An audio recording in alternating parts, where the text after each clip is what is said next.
Good morning. Welcome to Open Charm Chatter. Today is May the 28th. I wanted to say Memorial Day weekend. I'd like to say Happy Memorial Day to all the veterans' families. Thank you for providing a blanket for me to sleep under at night. Thank you. Um, let's get started with who the best thing yet. Teresa Gets Married is the title of this. This is season 13, episode 16. So, went to that song, so like it's gonna be a long day. They got Louie and Teresa sitting around talking about how they met, and then apparently she met jogging on the beach, and he just happened to run into her, and they fell in love. And to me, it sounded like a setup because Louis seemed to be like he a clout chaser to me. So anyway, the people showing up for the rehearsal, dinner, and drinks. And everybody having a good time. Everybody look nice. Jesus Christ, how many white dresses does Teresa have? It's just every time I see she in a white dress, thank goodness it's a different style, all kind of sorta. Most of them strapless. You got her talking about how long she's been friends with the Lords for like 38 years. Who's in her bridal party and all that kind of stuff. So eventually, of course, they're gonna talk about Joe and Melissa not being there. So Gia says that her most stress. Gia want to know if she really freaking out, and Gia says no, my mom's not really freaking out. The only thing that's caused her stress is Uncle Joey. So, I mean, it sucks when it's like that, when a marriage divides a family instead of bringing the family. And I kind of feel for her. It is terrible because since my husband and I have divorced, he doesn't talk to his kids. He doesn't know about his grandkids. And I think it's a shame that love is supposed to transcend all types of barriers. And because adults can't look past themselves, it's just ridiculous. So anyway, Jennifer said, let's just act happy and just keep it going. So anyway, it's time to go in the dinner hall. And everybody's down there. And they say it looked like it's real nice. Lori's father makes a speech, and I don't mean no harm, but he looked like Colonel Sanders a little bit, don't he? Made me think of chicken when I saw him.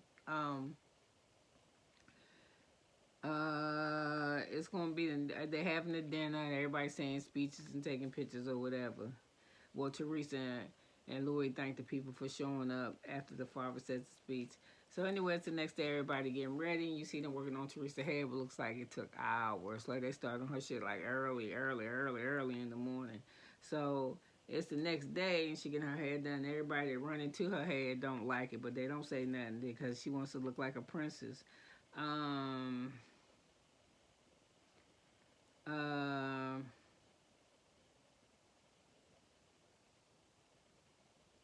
so they find out, they know that the Joe's not coming in.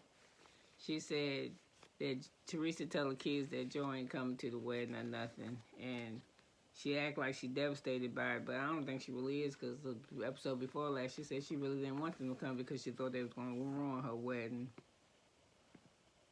So anyway, they all getting ready for before they get married in the bridal shower. And the Priscilla, the hairdresser, the makeup artist, asked if Joe and Melissa's coming. And Teresa says no to her, and then she just take off. It's your brother. It's your only family. What did it look like? Did he know better? So anyway, one of her daughters over here, Ariana, is upsetting her because she knows it's going to upset her mother. And they just think that they shouldn't mention their uncle's name. So anyway, Gia get when the people talking about Joe. And she don't want Joe's name to be mentioned this whole ceremony because they know what it does to the mother. So anyway, here comes Jennifer Aiden. Can I talk to you for a minute? So she taking the bag and she gave her a gift of Teresa's pen with a picture of Teresa and her father, Teresa's mother and father, and for her to be carrying them down the wedding aisle, mushy shit. So Teresa is grateful and but to me, Jen just cleaning up because she know that her brother, that Teresa's brother and them ain't there. So she don't want to be blamed on her because the reason why Jen is thinking that she ain't coming is because at that party, Danielle told Melissa about the rumor they had about her being kissing in the car with another man, knowing that she married to somebody else. So she's trying to clear that shit up. So somebody else can overhear and know what's going on. So next thing you know, Gia starts screaming, "Who's crying? Why is she crying? She never cries." And she just going off. She 21. She want to know why her sister crying and who made her cry because she's not putting up with this type of shit. So it's upsets Teresa to hear Gia hollering, "Nobody's crying, nobody's crying." She said, "Yeah, y'all is. She crying. And because y'all talking about Joe." And then Jennifer tells a lie because she told a lie. "We're not talking about Joe. I was just giving your mother a gift. It's just, just all good vibes." And she was lying. So Teresa comes back and says that her kids are overprotective. They'll make sure she's fine. But while they being overprotective, the guest is outside burning to death. I think Teresa look alright, just too much hair. And I don't like it's too much hair and too much veil. She just look like I don't know. Maybe if it was a plainer dress, the hair. A plainer dress, that's a which train. But she came down all by herself, so that surprised me. Okay, like I said, Jen lies to Gia, and then she run out the room. It's because she act like she wasn't talking about shit, that she just gave her a gift. And now she was making sure Danielle gets the blame. To me, she was making sure Danielle get the blame for joining them not being there. And she want to make sure that she stay fine with Teresa and Louis. And I put down here. So anyway, Danielle at the wedding, she got some horrible reads. She thought that Teresa was going to tip over when she seen her hair. And she was talking to the people, "Yeah, Teresa look beautiful. It's like a beautiful princess." But a minute ago, I thought she's going to tip over. She don't be having no jokes. She dry. So Margaret said everybody hot out there. It's going to swamp like swamp ass if they don't get to moving. And then the wedding starts. So Teresa come down and Louis happy to see her and blah, blah, blah. He just look weird to me too. He might be wearing them old school with the suit, the dummy, the thing be moving his hand and he talk to you. Not a Muppet, but the one with the mouth, like a train quiz, but he the dummy. So anyway, Margaret crying her ass off and Louis crying, and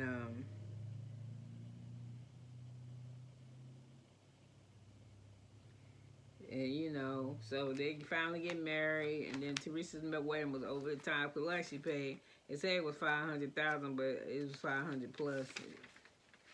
I think a little closer to like 7. Oh, I'm sorry. Okay.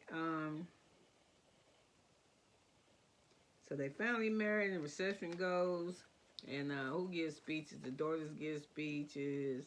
And Teresa and them like they're having fun. They got sword swallowers and people in martini glasses and cabaret girls and dancers and everybody's sexy. And you hear Frank say the food's so good you want to eat everything. And reception like it's fun. All them housewives that came from everywhere and everybody looked good. Except Margaret and Jen Aiden and her husband don't get to enjoy the wedding because Margaret feel like, how can I be in here celebrating knowing what I know that Joe and Melissa is home, but Joe and Melissa home, when they show something going on with them on social media, they was at the house having a party that said it was better than the wedding. So Margaret just gave up good food, good drinking, good dancing and music because she thinks somebody else somewhere filmed said and they wasn't. So somebody saying Jen is on a prowl on social media, and then I think she sends it to Louis so Teresa won't see. I mean, Teresa get married. She ain't got time to look for her phone. And Teresa keep taking digs at the wedding too. She keep my chosen family, and making sure that she leave out her brother and his wife. And then I thought it was funny too that one of the groomsmen was talking to Bill, and because somebody done told him he got a nice bone structure. So he's like, "So how do you think my bone structure is, Bill?" Because Louis introduces Bill as his friend that is a plastic surgeon. And I don't know why Bill is one of the groomsmen. I mean, maybe it's just automatic because his wife is a bridesmaid. But him and Louis don't seem like they rock like that. So anyway, we're going to leave that alone. So, but anyway, Bill's response is, "Well, you probably used to, but they hollow now." But I thought that dude thought he was gonna get a good compliment because he said people say he got nice cheekbones.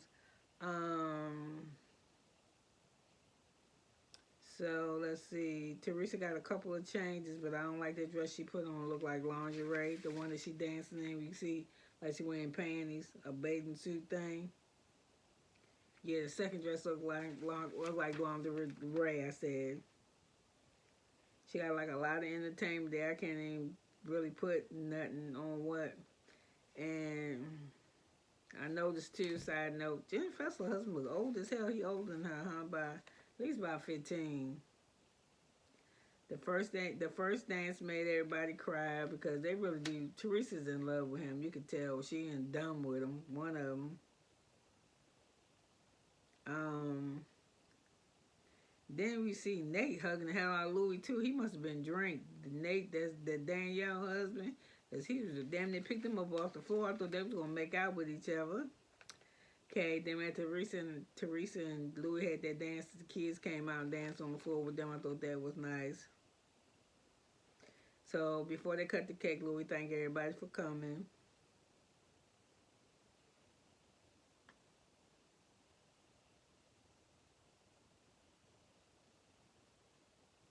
So Louis find out about this shit that Joey and them posting, and he's like, she better not find out nothing out about it. And it's still something weird. As close as Paulie and Dolores are at this wedding, why ain't he gave her the ring yet? I think I heard that it's because he married already. And I put a little side note. Why? I put a side note too. I saw I'm done with the recap. I'm glad she married. I hope they don't never talk to each other again, but I'm gonna deal with this damn because I think this next episode is going to be the first of the reunion. And from what I hear, that the reunion was so out of control that Andy they're gonna postpone the taping for the next season. Probably skip over this year and pick them back up in 2025.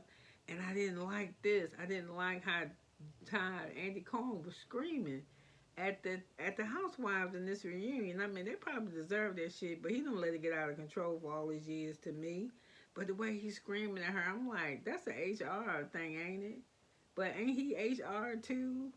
It's starting to ring hostile work environment. I'm not gonna say the Nene Leaks thing because that was more that was had colored racism is it in it, but I think it had a hint of this in it too. He just screaming at you. You ain't gonna fucking scream at me. Yeah, I don't give a fuck. You was not gonna scream at me because you was doing something before you met Andy Cohen.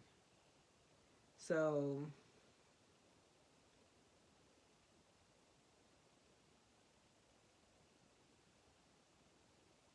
seems like he do what he want to do. You the boss. You ain't supposed to be able to do what you want to do now. That you got to have some repercussions. But he wouldn't holler at me like that. He can do something to control them. He can pay them after the reunion. He can pay them after the season. He can dock their pay. Pay them at the end of they finish the reunion to make sure they participate. But you're not going to be screaming at me. And I'm surprised that them ladies stood up for that. Well, anyway, let them talk. But I probably would have said, "Fuck you, bitch." Yeah, who you talking to? Anyway, I'm glad that wedding shit is over, and I don't think it's gonna last. I think she was dumb. I think she should have did a prenup. I don't know why he was sitting across the table episode before last telling Dolores that he had people investigated. I don't do that. I never did that to somebody I wanted to date. You know what I'm saying? He go off. He got weird, crazy eyes. And to me, it's like he's just trying to isolate her now. The daughters love her now, but wait and see. Love him now. Wait and see. He get ready to change all that shit. He get ready to start controlling her money. Where she go, what she do, and what she say. And I'm going to say this. I didn't pay much attention to relationships when I was in the relationship. But at this big old age that I am, you had to be a bad motherfucker to fuck with me because I'm not taking nothing. Nothing. No, nothing that looks suspect. Nothing. Not even the slightest little thing. And it ain't because I don't put up with shit, because I don't. It's just that I love myself so much better now, and I understand what I was put here for. And it wasn't for this type of shit. So anyway, you know how I feel. I'm glad you came here to spend this time with me today. But I'm going to get off of this thing, and we're going to talk about the first reunion of this. And just thank you for being here with me on this Sunday. Tomorrow is Memorial Day, where everybody barbecuing, because I barbecued a little bit yesterday. So my family could have a little bit of a summer surprise, or summer food. So I got on the grill, and I won't be doing that tomorrow. Tomorrow I'll be in dialysis every Monday, Wednesday, Friday. So anyway, pray for me, and I'll talk to you soon. Bye now.